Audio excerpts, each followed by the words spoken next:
ஒரு மனிதன் மரணத்திற்கு பின்னால் நாளை மஹ்ஷர் மைதானத்தில் மீண்டும் உயிர் கொடுத்து எழுப்பப்பட்டு ஒன்று சேர்க்கப்பட்டு அல்லாஹ்விற்கு முன்னால் நிறுத்தப்பட்டு அவனுடைய நன்மைகள் குறித்தும் தீமைகள் குறித்தும் அல்லாஹ்விடத்தில் விசாரிக்கப்படுவான் என்பதை நாம் ஈமான் கொண்டிருக்கிறோம். அந்த நேரத்தில் அல்லாஹு ஜல்ல ஷானஹு தஆலா ஒரு மனிதனிடத்தில் விசாரிப்பான். உலகத்தில் வாழக்கூடிய காலகட்டத்தில் நீ இப்படியெல்லாம் நடந்து கொண்டாய், இந்தந்த பாவங்களை எல்லாம் செய்தாய், நான் இதையெல்லாம் செய்யக்கூடாது என்று உன்னை எச்சரித்திருந்தேன், நீ அதை கேட்கவில்லை, நீ ஏன் இப்படி செய்தாய் என்று கேட்கிற பொழுது ஒரு மனிதனின் நிலை எப்படி இருக்கும் என்று சொன்னால், மனிதன் ஏதாவது ஒரு விஷயத்தை சொல்லி அல்லாஹ்விடத்தில் பேச்சை மாற்றி மாற்றி ஏதாவது ஒரு விஷயத்தை சொல்லி புலம்புவான். அப்படி ஆயிடுச்சு, இப்படி ஆயிடுச்சு. நம்ம ஏதாச்சும் ஸ்கூலுக்கு லேட்டாக போனால் சிறுவர்கள் காரணம் சொல்லுகிறார்கள், வேலைக்கு லேட்டாக போனால் முதலாளிகிட்ட காரணம் சொல்கிற மாதிரி அல்லாஹ்விடத்தில் ஏதாவது ஒரு சாக்கு போக்கை ஒரு மனிதன் பேசுவான். அப்பொழுது அல்லாஹ் சொல்லக்கூடிய விஷயம் என்னென்னா, திருக்குர்ஆனில் அல்லாஹ் இதை வசனமாக பதிவு செய்திருக்கிறான். வஜாஅகுமுன் நதீர், இது ஒரு நீண்ட வசனத்தினுடைய ஒரு பகுதி. அல்லாஹ் சொல்லுவான், வஜாஅகுமுன் நதீர், உனக்கு நான் எச்சரிக்கையை உலகத்தில் அனுப்பி கொண்டே இருந்தேனே, நீ ஏன் சிந்திக்கவில்லைன்னு கேட்கும். நீங்கள் எச்சரிக்கையை பெறுவதற்காக எப்பொழுதெல்லாம் சிந்தனையில் அல்லாஹும் ரசூலும் மௌத்தும் கியாமத்தும் உங்களுக்கு மறைக்கிறதோ அப்பொழுதெல்லாம் நான் உனக்கு எச்சரிக்கை செய்து கொண்டிருந்தேன், அந்த எச்சரிக்கையை நீ ஏன் எடுத்துக்கொள்ளவில்லை, கவனிக்கவில்லைன்னு கேட்கும். நமக்கு இதுதான் விஷயம். எச்சரிக்கை என்றால் என்ன? இமாம்கள் பல்வேறு கருத்துக்களை சொல்லியிருக்கிறார்கள். எல்லா கருத்துக்களும் நமக்கு இந்த வார்த்தைக்கு பொருத்தமானதாகவே இருக்கும். அல்லாஹ் மனிதனை எல்லா நேரத்திலேயும் தொடர்ந்து எச்சரிக்கை செய்து கொண்டே இருக்கான். கவனமாக இருங்கள். நதீர் என்று சொன்னால் எச்சரிக்கை நடக்கும். அது என்ன எச்சரிக்கை?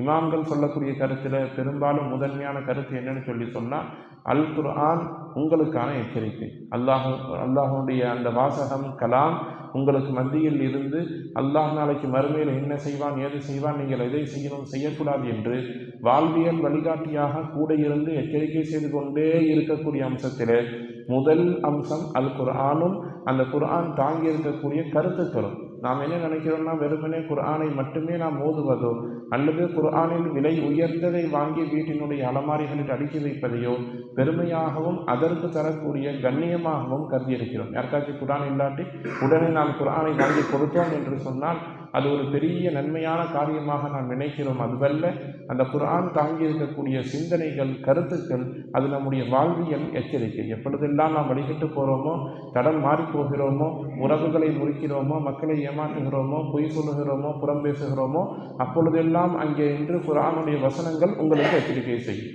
நீங்கள் ஏமாற்றினால் இந்த தண்டனை இருக்கிறது, நீங்கள் தொழுகவில்லை என்றால் இப்படி இருக்கிறது, நீங்கள் கவனமாக இருங்கள் என்கிற எச்சரிக்கையை குர்ஆன் கியாமத் வரைக்கும் நம்ம கூட இருந்து கொடுத்து கொண்டே இருக்கும். இதுதான் முதல் எச்சரிக்கை. இமாம்கள் தொடர்ந்து சொல்லுகிறார்கள், வஜாஅகுமுன் நதீர், உங்களிடத்தில் எச்சரிக்கை வரும் என்று அல்லாஹ் குர்ஆனில் சொல்லியிருக்கிறான். எச்சரிக்கை என்றால் என்ன? அதுதான் நபி ஸல்லல்லாஹு அலைஹி வஸல்லம் அவர்கள் அல்லாஹு ஜல்ல ஷானஹு தஆலா மக்களை எச்சரிக்கை செய்வதற்காகத்தான் நபிமார்களை அனுப்பி வைத்தான். அப்படியானால் அல்லாஹ் குர்ஆனில் சொல்லக்கூடிய எச்சரிக்கை என்பது நபியும் நபியினுடைய வாழ்வும் எச்சரிக்கைன்னு சொல்கிறான்.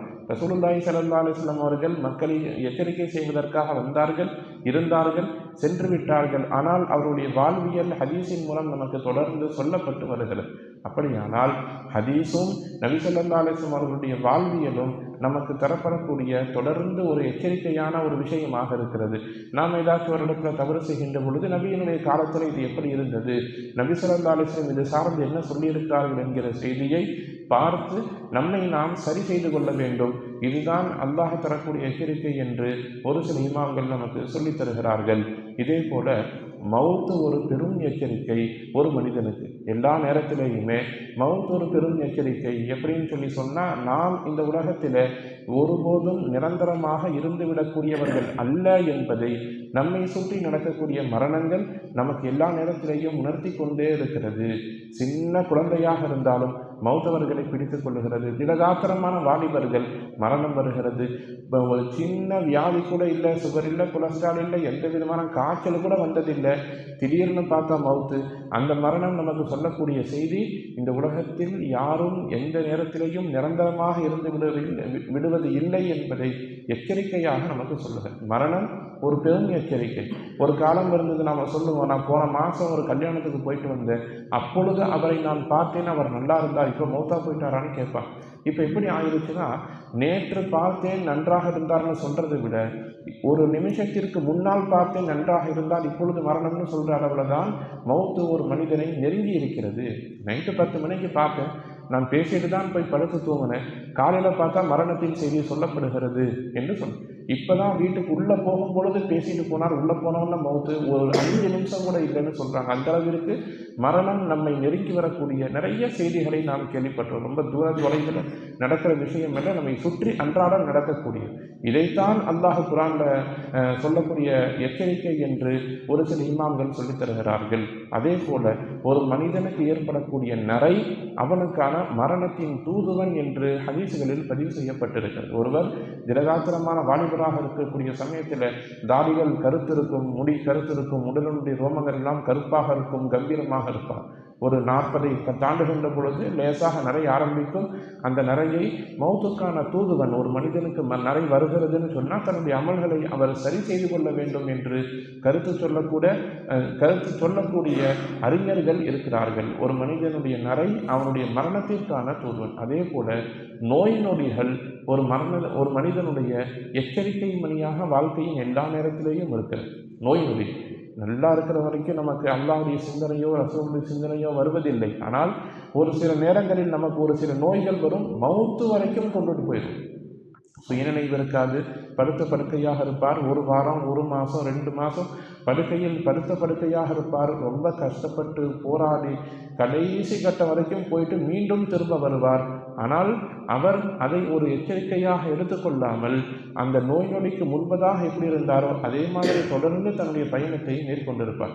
ஏதோ அல்லாஹ்வுடைய கிருபையில நான் பொழைச்சி வந்துட்டேன்னு சொல்லுவாரே தவிர, பொழைச்சி வந்தவர் பள்ளிவாசலுக்கு வெளியே வரைக்கும் தான் இருப்பார், உள்ள வர மாட்டார்.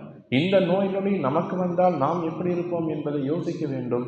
அல்லாஹ் தரக்கூடிய எச்சரிக்கை குர்ஆன், அல்லாஹ் தரக்கூடிய எச்சரிக்கை நபிமார்கள், அல்லாஹ் தரக்கூடிய எச்சரிக்கை மரணம், அல்லாஹ் தரக்கூடிய எச்சரிக்கை முதுமையும், அதே நேரத்திலே தாடிகள் நரைத்து போவதும், அதே போல நோய் நொடியும் அல்லாஹ் தரக்கூடிய எச்சரிக்கை. ஹதீசுகளில் புகாரியில் பதிவு செய்யப்பட்ட ஒரே ஒரு ஹதீஸை மட்டும் சொல்லி நிறைவு செய்ய வேண்டும். நாளை மறுமையில் அல்லாஹ் ஜல்ல ஷானுஹு தஆலாவிடத்தில் இந்த மாதிரி ஒரு மனிதன் காரணம் சொல்லி கொண்டிருக்கின்ற பொழுது அவன் எப்படிப்பட்டவன் அல்லாஹ் பார்க்குவான். 60 வயசுக்கு முன்னாடி மரணித்தவர்களாக இருந்தால் மலக்குமார்கள்ட்ட சொல்வான், சரி பரவாயில்ல, அவர்கள் ஏதோ சொல்லக்கூடிய காரணம் பொருந்தி போகுது, பரவாயில்ல. 40 வயசில் ஒருத்தர் மௌத்தா இருப்பார், அல்லாஹ்ட்ட யாரெல்லாம் எனக்கு சரியான சந்தர்ப்பம் கிடைக்கலன்னு சொல்லும் பொழுது பரவாயில்ல போன் விட்டுரும். ஒரு மனிதன் 60 தாண்டுகின்ற பொழுது அல்லாஹ் காரணத்தை ஏற்றுக்கொள்ள மாட்டான் என்று ஹதீஸில் பதிவு செய்யப்படுது. 60 வயது என்பது ஒரு மனிதனுடைய முக்கம்மலான பரிபூரணமான வயது. அந்த வயதை தாண்டியதற்கு பின்னால் செய்யப்படாத தௌபாவும் செய்யப்படக்கூடிய பாவங்களும் அல்லாஹ்விடத்திலே மிகவும் கவனிக்கத்தக்கது. அல்லாஹ்ட்ட ஒரு மனுஷன் காரணம் சொல்லுகின்ற பொழுது மலக்குமார்கள் சொல்லுவாங்க, இவர் 60 வயதை தாண்டி மரணித்தவர். அல்லாஹ் சொல்லுவான், உன்னுடைய எந்த காரணத்தையும் நான் ஏற்றுக்கொள்ள மாட்டேன். என்ன காரணம்? உனக்கு தான் 60 வயசு இருந்தது, அது ஒரு பரிபூர்ணமான வயது. உன்னை நீ சரி செய்து கொள்வதற்கும், உங்களுடைய பாவங்களை நினைத்து தௌபா செய்வதற்கும், உன்னை நீ சீர்திருத்தம் செய்வதற்கும் உண்டான சரியான வயது என்பது 60 வயது ஒரு மனிதனின் பரிபூர்ணமான ஆயுள். எனவே உன்னுடைய எந்த காரணத்தையும் நான் ஏற்றுக்கொள்ள மாட்டேன் அல்லாஹ் குர்ஆன்ல சொல்லுவோம். இதுதான் எச்சரிக்கைகளில் ஆகப்பெரும் எச்சரிக்கை. ஒரு மனிதனுக்கு வயது கொடுக்கப்படுவது அவன் தன்னை சீர்திருத்தம் செய்வது. ஒரு இளமையில் நாம் ஓரளவுக்கு ஏதோ முன்பின் இருந்துகிட்டு இருக்கிறோம், வயது கூட கூட நாம் என்ன செய்யணும்னு சொல்லி சொன்னால் கொஞ்சம் கொஞ்சமாக அல்லாஹ்வின் பால் நெருங்கி செல்ல வேண்டும் என்பதைத்தான் மேலே சொன்ன எச்சரிக்கைகள் நமக்கு எல்லா நேரத்திலையும் கூட இருந்து உணர்த்தி கொண்டே இருக்கிறது. எல்லாம் வல்ல ரப்புல் ஆலமீன் அல்லாஹ் ஜல்ல ஷானஹு தஆலா வாழும் காலங்களில் நம்மிடத்திலிருந்து வெளிப்பட்ட எல்லா விதமான பாவமான இறைவனுக்கு மாற்றமான காரியங்களை உணர்ந்து அவற்றுக்கு அல்லாஹ்விடத்தில் தௌபா செய்து நம்மை நாம் சீர்திருத்தம் செய்து கொள்வதற்கு தௌஃபீக் செய்வானாக. வாஹிரு தஅவானா அல்ஹம்துலில்லாஹி ரப்பில் ஆலமீன்.